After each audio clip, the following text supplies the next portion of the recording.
Mesdames, Messieurs, bonjour. Dans cette édition spéciale, nous parlerons de déchets plastiques. Cette matière pratique est en train d'asphyxier notre planète. Maintenant, place à la météo des déchets présentée par Camélia. Bonjour, on est de retour pour une nouvelle édition de Météo des déchets plastiques dans les plus grandes zones maritimes. C'est dans le Pacifique Nord que l'on trouve la plus grande quantité de déchets plastiques. Il y en a 1990 milliards, suivi de l'océan Indien avec 1300 milliards de déchets plastiques et de l'Atlantique Nord avec 930 milliards. Au revoir, on espère que la météo de demain sera meilleure. Merci Camélia pour ces informations. Nous en apprenons plus sur l'état actuel de notre planète en ce qui concerne la pollution plastique.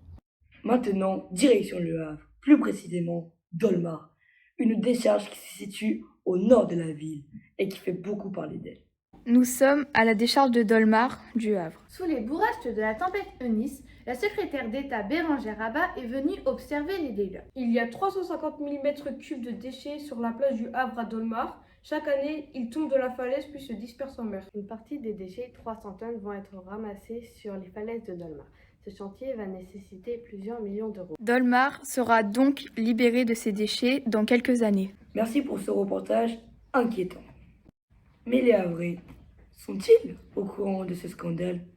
Nous sommes partis à leur rencontre sur les plages du Havre. Connaissez-vous la décharge de Dolmar? Non, je ne connais pas.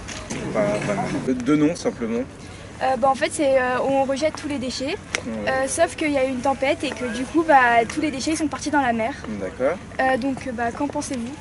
Que c'est pour bien. Je pense que c'est pas une bonne idée. C'est peut-être pas un bon emplacement pour une décharge et peut-être qu'on pourrait travailler à faire en sorte qu'elle n'existe plus. C'est un désastre écologique visiblement, mais c'est vrai qu'on n'en a pas beaucoup parlé dernièrement. On a découvert au fur et à mesure que c'était beaucoup plus important que ce qu'on pensait au départ.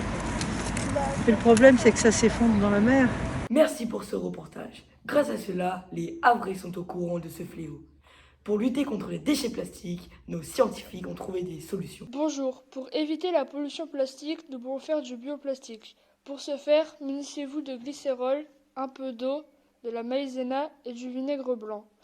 Combinez les ingrédients et remuez en ayant mis le système de chauffage à feu doux. Surveillez 10 à 15 minutes et quand cela prend une teinte blanche, versez-le sur une plaque d'aluminium. C'est magique, vous avez créé du plastique. La pollution existe bel et bien, malheureusement.